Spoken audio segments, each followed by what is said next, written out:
Hi everybody, I'm Bree the Plant Lady, and today I have just gotten home from being out of town for a few days, and of course we have the fall open garden coming up in 2 days. It is Saturday, September 23rd from noon to 4 p.m.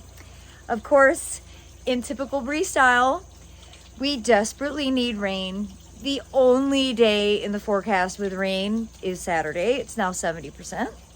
So, it's a rain or shine event. I do have a big tent coming so all the seeds can stay dry. And gardeners are hardy people, so a little bit of rain doesn't need to keep you from coming and visiting the gardens and, well, indulging in some seed packs or some great native plants. But tonight when I got home, I started rushing around with a hose, and I just kind of decided that I have a few tomato plants that are so ugly. They're really not that productive, and I've just decided they aren't worth the effort. So I thought that I would just share that with all of you in case you, like me, have some super overgrown heirloom tomatoes that wilt every single day because they've been potted since May, and you just basically can't keep the container wet enough. So I have decided I'm going to go ahead and cut my losses and remove quite a few tomatoes from containers that just look overgrown, they're ugly, they wilt, and they aren't really productive. So let me turn this camera around and give you an up-close view of just how easy it is to basically cut their heads off. So I don't want to talk too badly about this tomato. It's done well. It didn't die of blight. It had some ugly leaves early on, but that's fairly normal. It was a trial plant. This is a variety called Love Gourmandson Sunrise. And, if they could just figure out how to breed a beefsteak slicing heirloom tomato, didn't grow exponentially, that would be huge, that also was more reliable in its fruit set. I think the reason that I like varieties like cream sausage, the paste varieties, is that they just constantly set fruit. Like from the middle of summer all the way until frost, you're just getting tons and tons to harvest. And honestly, this plant, I've probably only gotten 5 fruit, and that includes these 2 greenies that I'm taking off right now. They were good, but are they really worth the effort? Probably not. And most people can't really handle having a tomato that grows all the way up to the gutters anyway. It's just not that practical. So I'm not really going to regret this at all. I've actually been struggling for several weeks to keep it watered, and coming home tonight was just the icing on the cake. So basically all I'm going to do is just, my pruners, just cut it off at the base. Now, I do have to be aware that I've got it tied up, and I don't want to break this really beautiful hummingbird feeder that I have that's made out of glass. So I have to take a little care there. But otherwise, I think I'm going to make a couple of cuts so it'll be easier to handle. And it always makes me a little melancholy at this time of year to start ripping out tomatoes. It's the thing I look forward to the most as a gardener. But they're consistently one of the more challenging, not pretty plants that I grow season after season. I think a lot of people can relate to that. And when you do finally take them out, well, I have a feeling that this space is going to look significantly improved. Ha! There we go. And yeah, the pot looks a little empty, but I think overall it's a significant improvement over having this big, unruly tomato vine that wilts every day.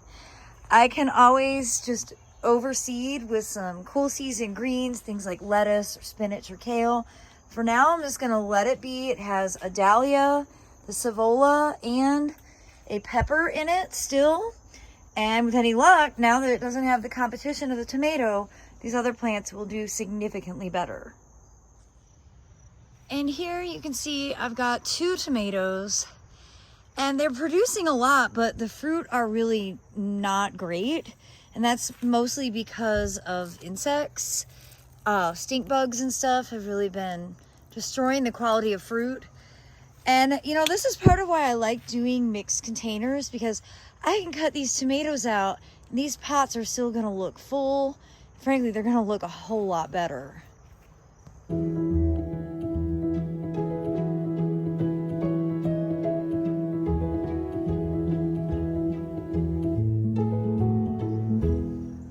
Well, with the removal of those tomatoes, this corner suddenly looks so much better, so much more purposeful, and hopefully people will sit at Dennis's bench and get their picture taken during the fall open garden now that those messy tomatoes are removed.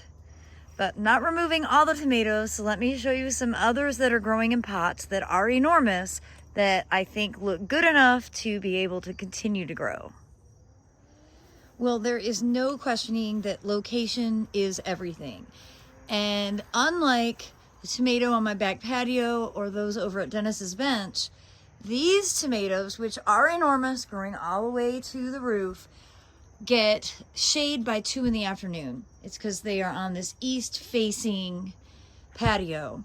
And yeah, they're big and unruly, but they're covered in fruit, and I've been harvesting a lot. And you can see I've even got a nice slicer here with lots more coming. And then this is a new variety that's like for dipping. I'm not doing a good job showing you a picture of that right now. Here we go. And then this cherry, I think all 3 of these are trial varieties that I can't really get the names till I sort of dive into the pots, but they've been super productive. They continue to look good, and they've been manageable to keep watered. So these are gonna stay, even though they're starting to block the front door. My next Airbnb guests are garden friends who are coming to town from Noonan, Georgia for the fall open garden. I don't think they'll be offended. And I also wanted to show you, I've got a ton of parasitized hornworms. You can see when you have the white sacs coming out, those are actually eggs that the wasp have actually exited. And so you don't need to kill the caterpillar at this stage because the wasp has essentially already done that. So that's pretty common at this time of year, that you sort of don't have to be on the lookout for caterpillars to the same extent. What I need to do is bring a colander over and harvest a whole bunch of tomatoes. Well, everybody, I hope this video will serve as inspiration for you. If you've got some tomato plants that look worse for wear, don't hesitate. Go ahead and cut them down. Embrace the change of the seasons. There's always next year, right? And I do hope that you'll plan to come out on Saturday for the fall open garden from noon to 4 p.m. As always, thanks so much for watching, everybody. Happy gardening.